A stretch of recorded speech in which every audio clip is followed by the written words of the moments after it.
नमस्कार, IBC 24 देख रहे हैं आप और आपके साथ इस वक्त मैं हूं रश्मि तिवारी। वक्फ पर जहां देश भर में घमासान छिड़ा हुआ था, तो वहीं संसद में केंद्रीय गृह मंत्री अमित शाह पहुंचे और कांग्रेस के साथ ही तमाम विपक्षियों पर जमकर बरसे। क्या है ये पूरा मामला, इस रिपोर्ट में देखिए।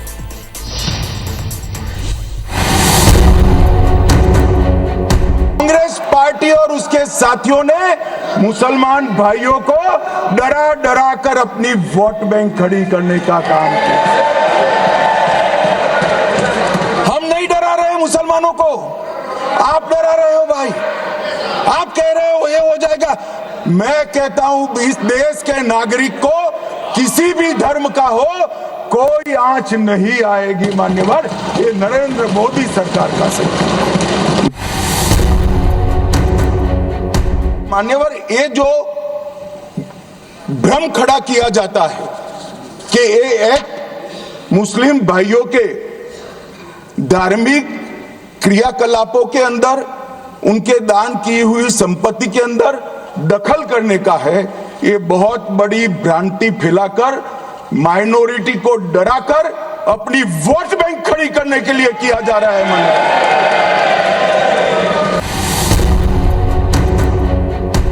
सरकार का या किसी भी निजी संस्था का कोई भी फैसला मान्यवर कायदे की कोर्ट से अदालत वो फैसले तक रीच ही नहीं रखेगी। नागरिक ग्रीवेंसेस लेकर कहां जाएंगे? जिसकी भूमि हड़प कर ली गई वो कहां जाएगा? ऐसा नहीं चलेगा। आपकी वोट बैंक के लिए आपने किया था, हम खारिज कर रहे हैं, ऐसा नहीं चलेगा। अदालत में जाइए, जिसको ग्रीवेंसेस है इधर और साइड से, और अदालत न्याय करेगी। न्याय के लिए तो अदालतें बनी है। और मान्यवर, यहां एक सदस्य ने कह दिया माइनॉरिटी इस कानून को स्वीकार नहीं करेगी। क्या धमकाना चाहते हो भाई? संसद का कानून है, सबको स्वीकार करना पड़ेगा। स्वीकार नहीं करेंगे मतलब क्या है?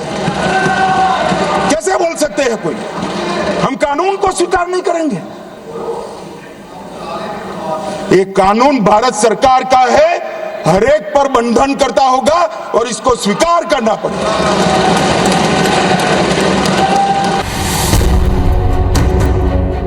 वक़्फ़ का 2013 का अमेंडमेंट न किया होता तो ये बिल लाने की शायद जरूरत न पड़ती। सब कुछ अच्छा चलता था।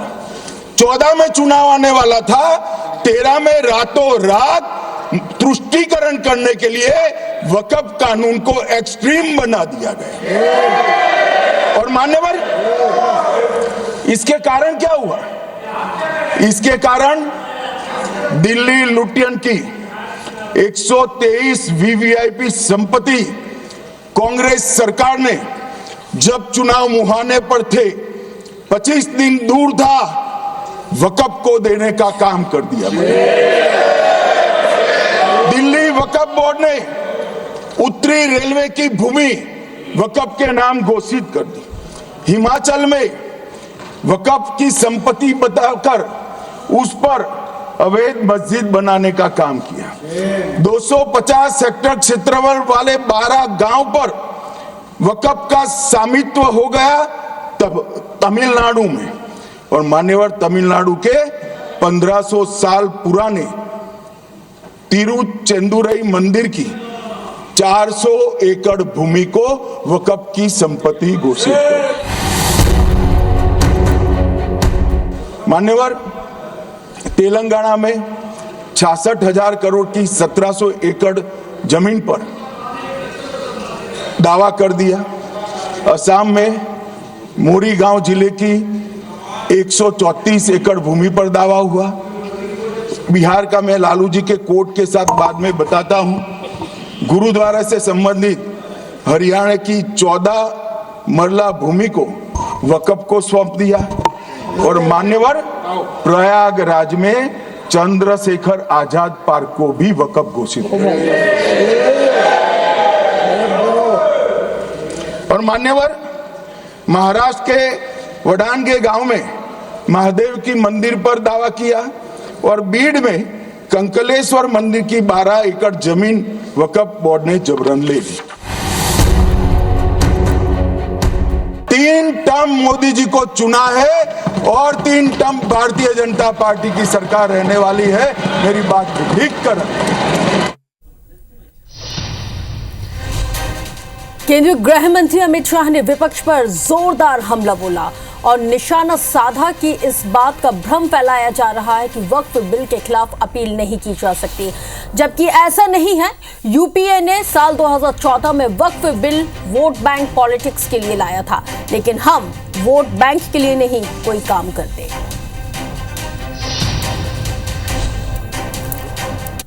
वर्तमान में अधिनियम में ट्रिब्यूनल के निर्णय के खिलाफ अपील करने का कोई प्रावधान नहीं है। ये दृष्टि भ्रम खड़ा कर रहे थे गोगाई जी कि हाईकोर्ट में जा सकते। हाईकोर्ट में सिविल सूट नहीं जा सकता। रीट के अधिकारों का उपयोग कर हाईकोर्ट में जा सकते। सिविल सूट में ज्यादा प्रोटेक्शन मिलता है मूल मालिक को। आपने सिविल सूट को खत्म कर दिया था। रीट के जुडिक्शन बहुत सीमित है, हम सब जानते हैं कि ये सीमित कर दिया गया था, आप भी जानते हो, मगर आपको वोट बैंक चाहिए। मान्यवर, ये हमारा स्पष्ट सिद्धांत है भारतीय जनता पार्टी की मोदी सरकार का कि वोट बैंक के लिए हम कोई कानून नहीं लाए। कानून न्याय के लिए होता है, कानून लोगों के कल्याण के लिए होता है।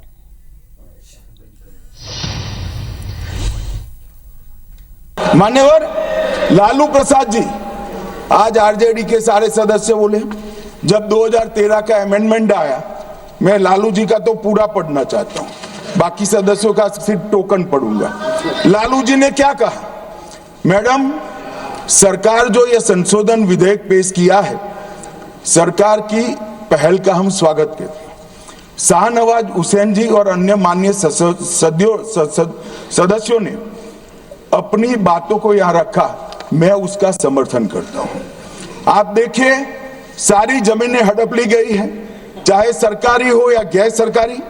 वक्फ बोर्ड में जो काम करने वाले लोग हैं, उनके द्वारा सारी प्राइम लैंड को बेच दिया गया है।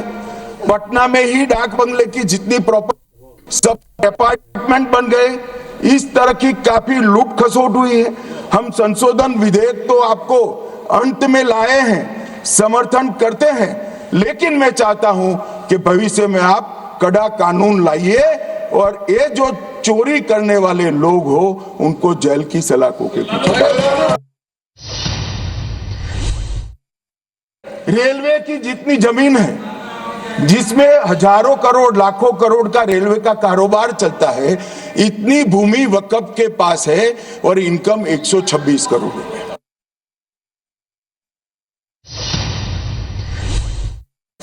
अगर किसी मंदिर के लिए जमीन खरीदनी है तो जमीन की मालिकी किसकी है वो हमारे देश में कौन तय करता है?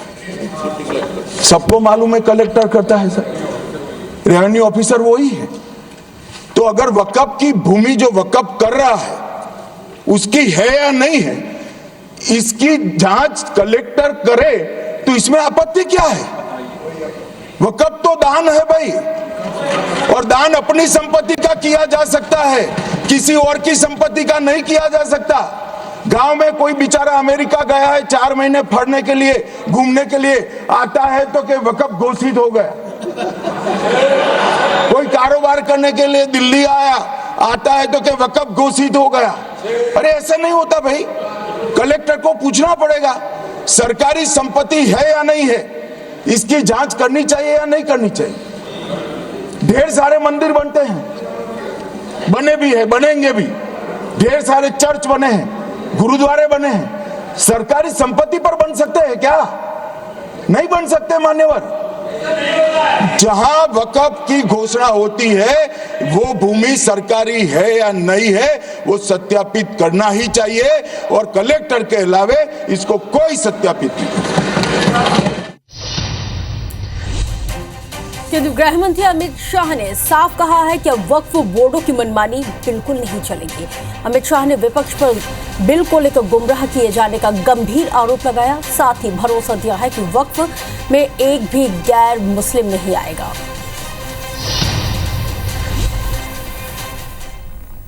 मान्यवर, यह बिल जमीनों की सुरक्षा प्रदान करेगी। मान्यवर, किसी की जमीन अब घोषणा मात्र से वक़्फ नहीं बनेगी, उसको प्रोटेक्शन। विजयपुर कर्नाटक के होनवाड़ गांव की 1500 एकड़ भूमि पर दावा कर उसको विवाद में डाला और 500 करोड़ की संपत्ति जिस भूमि का मूल्य है, वहां 5 स्टार होटल को महीने 12,000 रुपए के किराए से देगी। अब मान्यवर ये कहते हैं कि इसका हिसाब किताब न करो, इसकी देखरेख न करो। भाई, ये पैसा जो है देश के गरीब मुसलमान का है, ये धन्ना सोटों की चोरी के लिए नहीं, ये इसको रोकने के लिए। और इनके जो ठेकेदार बैठे हैं मान्यवर, ये यहां गरज गरज कर बोलते हैं, खुद तो समझे बगैर बोलते हैं। एक तरफ विपक्ष के नेता वक्फ संशोधन बिल के विरोध में बयानबाजी करते हुए नजर आए, तो दूसरी तरफ एनडीए नेता एकजुट नजर आए हैं और बिल के समर्थन में अपना अपना पक्ष रखा। अखिलेश हो या कांग्रेस, वक्त पे कम बोला, उन्होंने किस तरीके से दूसरे विषयों पे बात कही है।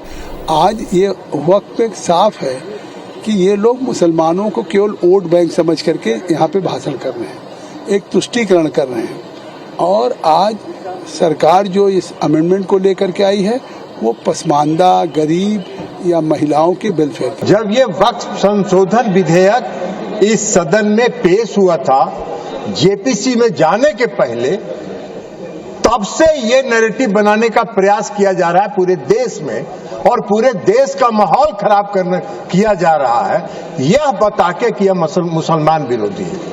कहीं से ये मुसलमान विरोधी नहीं है। उस पर भी आऊंगा।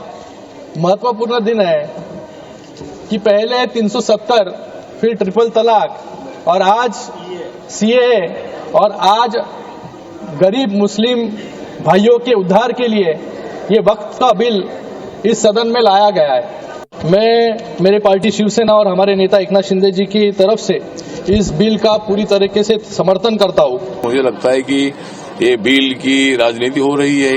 ये बिल जो ये बिल मुसलमानों के फायदे का बिल है। ये बिल के माध्यम से मुझे लगता है कि वक्फ बोर्ड जो होता है, वक्फ बोर्ड की पूरी प्रॉपर्टी कुछ लोगों के हाथ में होती थी, उसका फायदा आम मुसलमानों को बिल्कुल नहीं होता था। इसीलिए आम मुसलमानों के फायदे का बिल है। अपोजिशन को इसमें कोई अमेंडमेंट करने की, सुझाव करने का अधिकार है, और सरकार मतलब इस बिल को इसलिए पास कर रही है कि गरीब मुसलमानों का फायदा हो। वक्फ बिल को लेकर विरोध के सुर भी लगातार सुनाई दे रहे हैं और यहाँ पे एक जगह नहीं, अलग अलग जगहों पर कई लोगों ने इसका विरोध भी किया है। नहीं, देखिए, ये मुसलमानों के खिलाफ पिछले 10-11 साल से जो बीजेपी ने एक कार्रवाई शुरू की है, उसी का हिस्सा है। पहले तो लिंच करते थे, मस्जिदों को तोड़ते हैं, कहीं इनकी दुकानें बंद करवा देते हैं। तो अब ये वक्फ बोर्ड की जो बिल लाके जो हमारी प्रॉपर्टीज हैं, तो उस पे कब्जा करना चाहते हैं। देखिए, ये बिल्कुल एक नाजायज बिल है और मैं तो ये कहूंगा कि देश के अंदर झगड़ा कराने के मकसद से और बिहार बंगाल का चुनाव देखते हुए ये बिल लाया गया है। इस बिल का मकसद सिर्फ विवाद खड़ा करना है। जब 2013 में एक बिल ऑलरेडी पास हो चुका है जिसका बीजेपी ने खुद ने समर्थन किया था, तो आप ये बिल क्यों लेके आ रहे हो? जब आपने खुद कह दिया कि 100% देश की वक्फ की संपत्तियां जो हैं वो डिजिटाइज्ड हैं, ऑनलाइन हैं वामसी पोर्टल पे, फिर आप 6 महीने तक कागज क्यों मांग रहे हो? तो इसका मतलब ये विवादों को खड़ा करने के लिए बिल लाया गया, इसके अलावा कोई मकसद नहीं। हमें अफसोस है, ये ज़मीन सरकार की तो है नहीं, ये ज़मीन तो अपने बुजुर्गों ने अल्लाह के नाम पर वक्फ किया हुआ है, मस्जिद के लिए, दरगाहों के लिए, यतीम खानों के लिए। और ये ज़मीन बहुत अच्छी खासी तकरीबन 9 लाख एकड़ ज़मीन है। और जो सरकार बैठी हुई है ना, वो सरकार मुसलमानों की हित में तो कोई काम करेगी नहीं, कभी सोच भी नहीं सकते आप। स्पेशल रिपोर्ट में वक्त एक ब्रेक का है।